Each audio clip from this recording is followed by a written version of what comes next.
Ecco, se la domiciliare è il luogo delle relazioni, a maggior ragione anche il luogo delle relazioni delle varie professionalità. E con questa, la prossima intervento, c'era proprio un confronto, una relazione a quattro mani, di due colleghi dell'ASL 13 di Dolo Milano. E la psicologa Fiorenza Barbato, responsabile del servizio di psico-oncologia, e il dottor Mauro Marzola, direttore dell'unità operativa complessa cure palliative. Buonasera a tutti, un ringraziamento agli organizzatori per l'invito. E io proseguirei un po' portando anche noi come unità di cure palliative la nostra esperienza, come ha fatto Luca Barbacane. Non ci eravamo messi d'accordo sul tipo di intervento, ma vedo che siamo concordi anche qua. E quindi noi vi porteremo un po' quella che è la nostra esperienza. Innanzitutto come siamo strutturati come unità operativa. La nostra unità è un'unità operativa complessa dal 1° gennaio di quest'anno. È un'unità operativa ovviamente con personale dedicato. Abbiamo 6 infermieri dedicati e 3 medici. In realtà siamo con l'orario effettivo di 2 medici e mezzo perché uno è a tempo definito. Per quanto riguarda il supporto da parte dello psicologo, ci avvaliamo della competenza della dottoressa Barbato e in casi particolari con le psicologhe dei nostri servizi territoriali. Nella giornata di oggi abbiamo visto come vari setting di cura siano presenti per le cure palliative, dalle cure simultanee alle domiciliari, alle cure palliative residenziali. Ma per noi che facciamo cure palliative domiciliari, vediamo proprio il domicilio come lo snodo centrale di tutti questi profili di cura, di presa in carico del paziente. Vuoi perché spesso pazienti che seguiamo già in cure simultanee, nel decorso di malattia, passano poi a una presa in carico domiciliare da parte del nostro servizio. In altri casi comunque perché il domicilio diventa un passaggio per un successivo accesso in una struttura residenziale. E a questo proposito nella nostra ULSS, ma nell'ULSS futura avremo anche noi l'hospice. Attualmente ci avvaliamo della collaborazione del dottor Poles con il quale abbiamo instaurato dei buoni percorsi per l'assistenza ai nostri pazienti.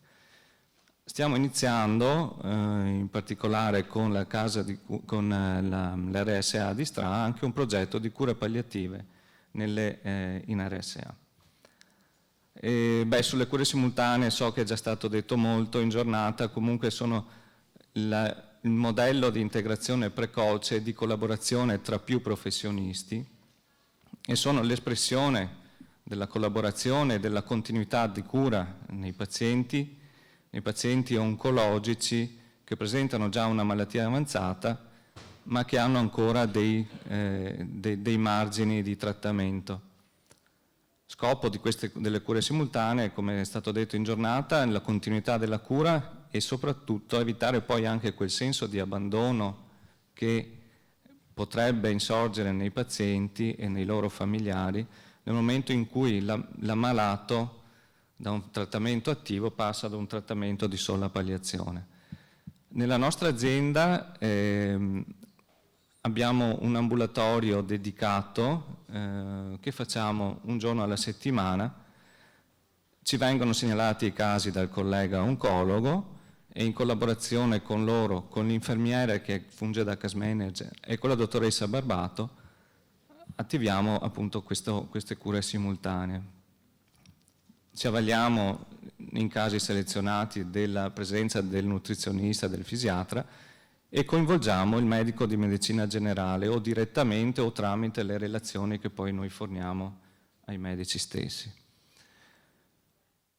Diventa quindi la cura simultanea un modello di assistenza integrata in cui l'oncologo garantisce il trattamento oncologico e collaborando con il team interdisciplinare di cure palliative fornisce una continuità assistenziale.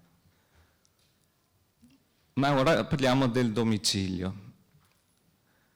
Allora, le modalità di attivazione e di presa in carico nel nostro servizio sono diverse a seconda che il paziente ci venga segnalato direttamente dal medico di medicina generale o venga segnalato da reparti di degenza. In altri casi la segnalazione può avvenire anche da parte della centrale operativa territoriale, che è una unità distrettuale che ha una funzione di supporto e di coordinamento tra i professionisti che seguono i pazienti. Un esempio magari può essere quando c'è un paziente ricoverato in un'altra struttura, in un'altra azienda, e ci viene segnalato alla COT, la quale fornisce tutte le istruzioni per i passaggi e per la presa in carico, quindi come attivarci, appunto la modalità di attivazione e tutto quello che è necessario. Per i pazienti invece che noi valutiamo in ospedale, nella nostra azienda abbiamo approntato una flowchart per la dimissione protetta. Noi palliativisti valutiamo i pazienti in reparto, nei reparti appunto che ci richiedono la consulenza. E a questo proposito faccio presente che nella nostra ULS abbiamo 3 presidi ospedalieri, essendo in pochi dobbiamo cercare di ottimizzare le risorse e quindi abbiamo dei giorni fissi in cui il palliativista è presente nei reparti di degenza, in modo che, ad esempio, l'oncologia sa che ci siamo al giovedì, faccio un altro esempio, la lungodegenza è il martedì, il medico che chiede la nostra consulenza ha la possibilità anche di informare, oltre che ovviamente il paziente, anche i familiari e il caregiver, di modo che nel momento in cui fai la consulenza, parlando anche con i familiari, con il caregiver, puoi già ipotizzare un percorso assistenziale, che può essere, a seconda dei bisogni del paziente, una nostra presa in carico, una presa in carico solo come servizio ADI, oppure in alcuni casi anche un accesso diretto all'hospice. Quali sono i criteri orientativi per la presa in carico dei nostri pazienti? Noi sappiamo che le cure palliative domiciliari hanno come finalità spesso la gestione del fine vita e quindi i nostri pazienti generalmente sono pazienti con una patologia inguaribile in fase avanzata, che abbiano completato tutte le indagini e tutti i trattamenti specifici rivolti alla guarigione della malattia. Anche se questo magari non è proprio un aspetto vincolante come può essere l'accesso in hospice, però è un elemento importante. L'indice di Karnofsky è un altro parametro che noi dobbiamo valutare. Ovviamente deve esserci presente un caregiver adeguato e un'informativa del paziente, quindi un consenso informato.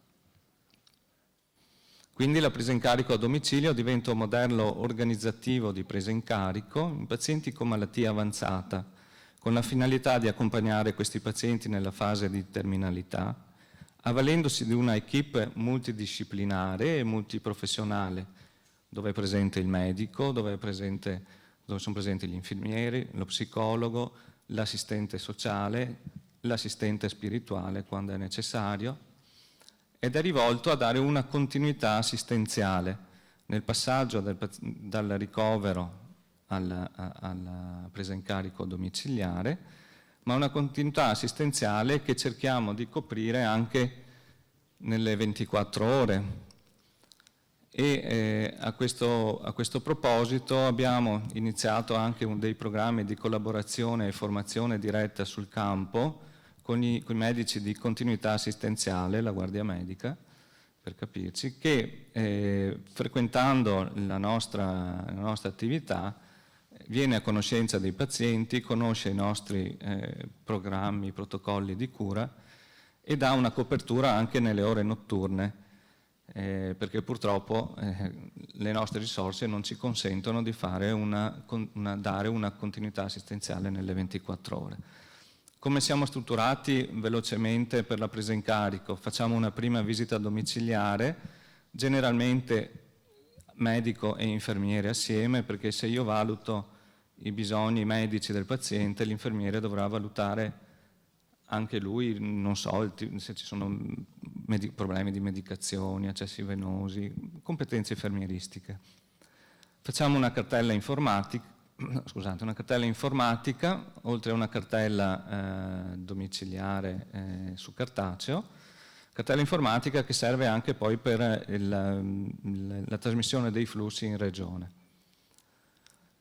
I nostri accessi sono programmati in base alle necessità e ai bisogni dei pazienti, quindi abbiamo pazienti dove andiamo magari 1 o 2 volte alla settimana, ma abbiamo pazienti, proprio perché i bisogni cambiano continuamente nei nostri ammalati, in cui andiamo anche tutti i giorni, se necessario passiamo anche più di 1 volta al giorno.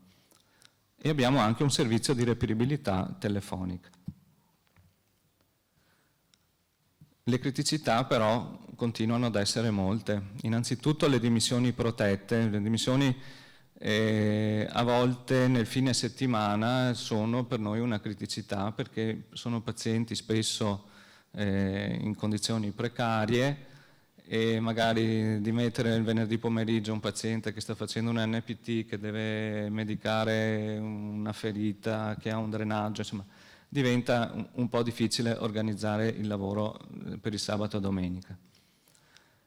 Una criticità importante sono i difetti di comunicazione che possono creare false aspettative, difetti di comunicazione che sono prima di tutto tra operatori, cioè tra medico delle cure palliative e medico ospedaliero, ma possono essere anche difetti di comunicazione, di una comunicazione errata che viene data al paziente e ai familiari.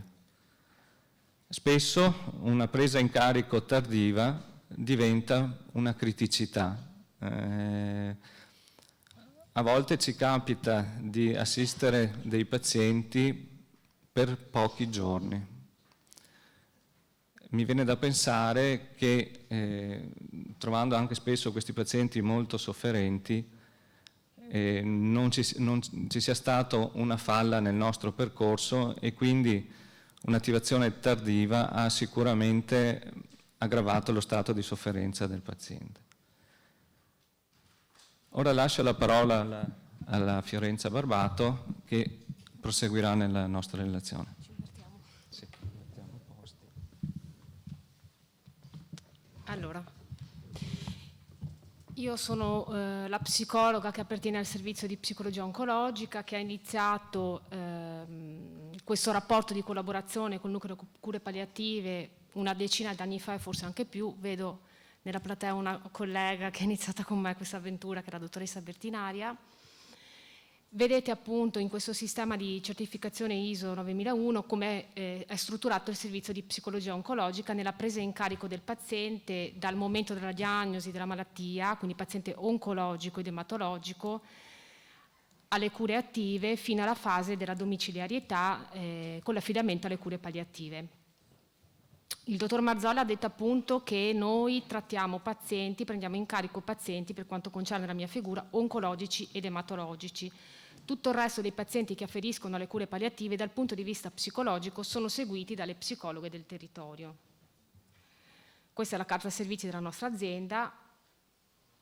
Il fatto di poter seguire il paziente dal momento della diagnosi fino all'accesso in cure palliative, secondo il processo della continuità, permette quindi di essere fonte di una grossa risorsa, perché spesso il paziente viene affidato e continua ad essere seguito dal punto di vista psicologico, e questo permette di conoscerlo approfonditamente, come di conoscere la sua famiglia. Quali sono le figure che ruotano attorno al malato e alla famiglia, il dottore l'ha detto, e l'approccio operativo più funzionale è quello appunto del lavoro d'equipe, ogni figura con le proprie competenze. Quali sono i principi che operano nel rispetto appunto di criteri per quanto concerne le cure palliative? Sono la multidimensionalità, dove viene superato quello che è il modello biologico di gestione dei sintomi e della cura, favorendo la valutazione delle diverse dimensioni dei sintomi e delle situazioni cliniche, a quello dell'interprofessionalità, dove il problema viene affrontato da più professionisti che posseggono diverse competenze, e quello della transdisciplinarietà, dove più professionisti con diverse competenze lavorano assieme su un problema, un ambito cognitivo, e c'è questo effetto che viene definito di contaminazione sinergica delle competenze, che permette di andare oltre le discipline e che favorisce quella effettiva transdisciplinarietà e di acquisire quindi quello che è il processo dell'integrazione professionale. All'interno del core curriculum degli psicologi troviamo appunto questo passo che è fondamentale: gli operatori devono possedere le competenze del proprio core professionale e utilizzarle in modo sinergico per far fronte alla complessità dei bisogni dei pazienti e dei loro familiari. Quindi sono chiamati ad acquisire conoscenze e competenze di base trasversali a tutte le professioni. È come dire che dal punto di vista psicologico tutti gli operatori che fanno il loro accesso all'interno della famiglia debbono possedere un minimo di competenze, delle competenze base anche dal punto di vista psicologico. Vediamo ancora alcuni passi per quanto concerne le competenze dello psicologo. Vedete il livello A che è quello basilare, saper condividere le conoscenze psicologiche con altri professionisti, quello B che è di intermedio, saper lavorare in equip multidisciplinari e interprofessionali, integrando il proprio ruolo con le altre professionalità, contribuendo a definire i bisogni globali della persona malata e della famiglia, costruire percorsi di presa in carico efficace e gestire il coinvolgimento emotivo dell'equipe. Che cosa succede dal punto di vista operativo? Allora, come diceva il dottor Marzola, un giorno alla settimana egli viene appunto in ospedale e assieme al medico, oncologo o ematologo, a seconda di quale sia il problema del paziente, e lo psicologo, il paziente viene affidato al carico al nucleo cure palliative per garantire quella che è la continuità delle cure ospedale-territorio. Che cosa succede in questo primo colloquio? Sono raccolte e condivise informazioni sulla storia clinica del paziente e su quelle che sono le sue necessità assistenziali. Sono valutati gli aspetti psicologici, se il paziente è già noto, lo psicologo mette in comune le informazioni che già possiede. Vengono verificate problematiche all'interno del nucleo familiare se ci sono e se queste possono interferire in qualche modo con l'assistenza a domicilio. Ad esempio l'inadeguatezza del nucleo, la gestione dell'assistenza o conflitti espliciti tra i membri. E infine vengono verificate la presenza di eventuali fattori di rischio o di dinamiche disfunzionali o aspetti di fragilità del nucleo familiare che potrebbero far emergere nel percorso di malattie anche in seguito al decesso alcune problematiche, per esempio lutti patologici o complicati. Il contesto è quello della casa. Ho sentito che molti altri specialisti prima di me hanno parlato di quello che è, il dottor Barbacane stesso, il valore della casa come nucleo dove il paziente vive la propria vita, i propri affetti, che è regolata da particolari regole, ritmi, organizzazioni. L'operatore entra all'interno di questo sistema e in qualche maniera deve sottostare ed adattarsi a questo. L'operatore però, entrando all'interno della casa del paziente, non ha il supporto di una struttura di appartenenza come succede ad esempio in ospedale o in un RSA o in un hospice, ma da solo si trova in prima linea a dover affrontare tutta una serie di dinamiche, deve essere strutturato adeguatamente, non solo dal punto di vista professionale ma anche dal punto di vista personale, e devi imparare a fungere da base sicura continuando sempre a mantenere quello che è il processo di continuità per diminuire quelli che possono essere vissuti di abbandono del paziente o della famiglia che portano ad esempio a ripetuti accessi al pronto soccorso. Che cosa succede a domicilio? Lo psicologo si reca per il primo colloquio da solo e può vedere il paziente e in quel caso anche il familiare. Spesso però il familiare preferisce venire all'interno della struttura ospedaliera, nell'ambulatorio da solo, proprio per trovare uno spazio anche lontano dal sistema famiglia.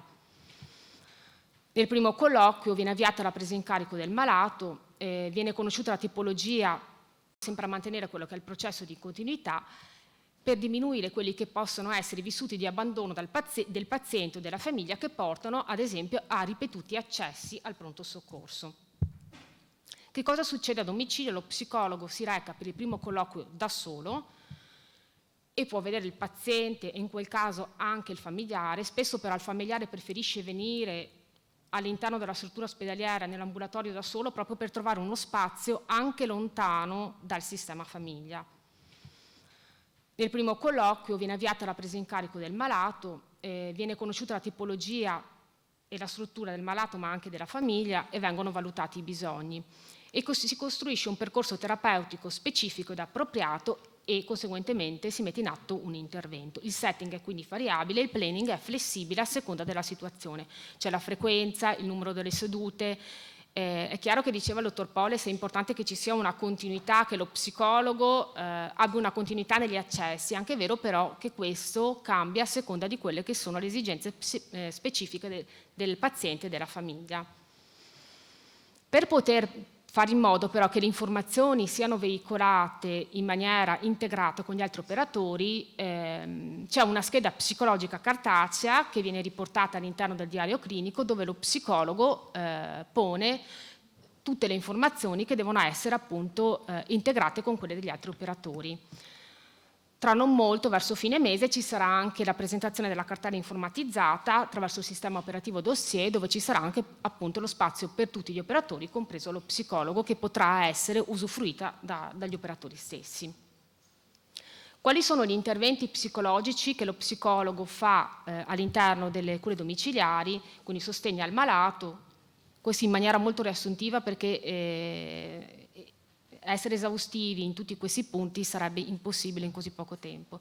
Sostegno alla famiglia e al caregiver, dicevano i dottori prima di me, appunto la situazione sociale sta cambiando, così anche il nucleo familiare sta diventando effettivamente molto complicato. Nel momento in cui andiamo a domicilio ci dobbiamo interfacciare anche con caregiver che non sono più familiari, pensiamo per esempio alla figura della badante, con tutti quei problemi di comunicazione e di mediazione culturale che ci sono. Formazione psicologica e supporto all'equipe, formazione e supervisione dei volontari, la ricerca scientifica e la sensibilizzazione e diffusione delle cure palliative. Per quanto concerne il sostegno al malato, in maniera molto veloce, la creazione di percorsi di cura psicologici personalizzati, specifico malato, specifico intervento, a seconda delle caratteristiche delle strutture di personalità, ma anche della fase della malattia, che questi sono alcuni degli obiettivi comuni di diversi tipi di intervento, vanno dalla valutazione del grado di comprensione e consapevolezza della malattia a quello del processo di accettazione e adattamento alla condizione di inguaribilità e di terminalità. Si diceva poc'anzi oggi pomeriggio che spesso manca la comunicazione o che quello che è stato comunicato non è stato poi effettivamente compreso dal paziente e il paziente non è consapevole della situazione che sta vivendo. Supportare nel processo di consapevolezza e di adattamento anche al continuo cambiamento e progressivo cambiamento dell'identità non solo di tipo fisico ma anche psicologico, sociale, affettivo e sessuale.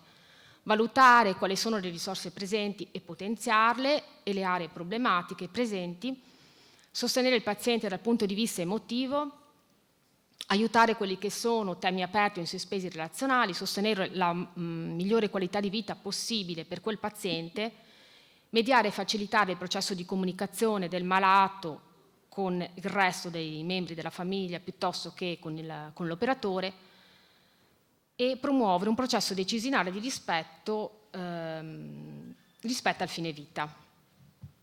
Passiamo poi all'aspetto della famiglia. Questa è una frase di Bruera: quando il paziente è malato anche la famiglia è ammalata, quando si parla di malattia del paziente si parla di malattia della famiglia. Il paziente è inserito all'interno di un sistema famiglia e spesso quando giunge la malattia la famiglia si trova in una specifica fase del ciclo di vita, per esempio famiglia appena formata, famiglia con un bambino molto piccolo, piuttosto con famiglia di persone anziane, e ognuna di questa fase del ciclo di vita ha delle caratteristiche particolari.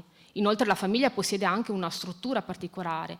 Sappiamo che la situazione di malattia esacerba quelle che sono le disfunzionalità della famiglia. Ci troviamo magari di fronte a famiglie invischiate o distaccate, la malattia non farà altro che aumentare queste situazioni di disfunzionalità e di criticità. La famiglia quindi viene presa in carico non solo come strumento e mezzo per concretizzare l'intervento al paziente, ma anche come oggetto di cura, perché è bisognosa di cure. In quanto mezzo e strumento per l'intervento, quindi diventa anche parte dell'equipe. Quali sono gli obiettivi comuni ai diversi tipi di intervento, come per il paziente? Conoscenza delle caratteristiche della famiglia, valorizzazione delle risorse, vado in maniera molto veloce, ascolto dei bisogni, contenimento dei vissuti, sostegno nella fase di elaborazione del lutto.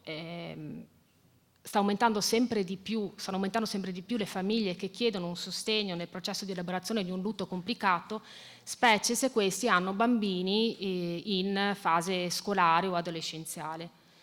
Creazione e facilitazione di uno spazio di comunicazione funzionale e circolare tra i membri della famiglia e l'equipe curante. Gli interventi psicologici a favore dell'equipe. Allora, come dicevamo prima, l'operatore si interfaccia direttamente all'interno della famiglia senza una struttura di riferimento alle spalle. Questo lo pone in una situazione di grossa fragilità. È molto facile che, se il professionista non è ben preparato e strutturato, possano intervenire meccanismi di identificazione, anche inconsci, più o meno consapevoli appunto, che favoriscono lo sviluppo di una forma di stanchezza emotiva. Pensiamo alla compassion fatigue o al moral distress, o di esaurimento psicofisico come nel burnout. Quindi i percorsi formativi per gli operatori hanno la funzione di prevenzione e contenimento dello stress lavoro correlato. Quali sono gli interventi da proporre con gli operatori? Lo staff support, quindi il supporto all'equipe, nell'attività di assistenza, nella formazione delle competenze, nella promozione del benessere o nella prevenzione di esiti negativi sugli operatori. Pensiamo a programmi di sostegno al lutto o interventi psicoeducazionali, piuttosto che la supervisione psicologica all'equipe. In questo caso il supervisore deve essere uno psicologo che non fa parte del sistema equipe, ma è esterno, perché in quanto parte del sistema equipe può essere anche lui causa di relazioni disfunzionali. E per ultimo la formazione e supervisione di volontari. Nella nostra realtà sono intessute due associazioni in maniera molto pregnante, che è la VAPO, che presta assistenza ai pazienti oncologici, mentre l'AILA quelli ematologici, e che vengono selezionati adeguatamente attraverso colloqui e la somministrazione di test per verificare le caratteristiche di base necessarie a una professione di aiuto, ma anche supportate attraverso corsi di formazione continua e una supervisione, perché quello che è importante per il volontario non è tanto imparare a fare, ma importante è saper essere, sapendo che per quanto concerne l'inserimento all'interno della famiglia, la funzione, il ruolo del volontario è molto ancora più delicato rispetto a quello degli altri operatori, perché non avendo un ruolo definito agli occhi, non è che il volontario non abbia un ruolo definito, ma agli occhi della famiglia non hanno un ruolo definito, quindi questo può portare a creare situazioni o di diffidenza o di malintesi, piuttosto che a un invischiamento, perché appunto il volontario non è in grado di mettere dei paletti fra sé e la famiglia. Ecco, queste sono le due equipe che collaborano, quella del nucleo cure palliative e quella dell'oncologia e ematologia, e io vi ringrazio per la vostra attenzione.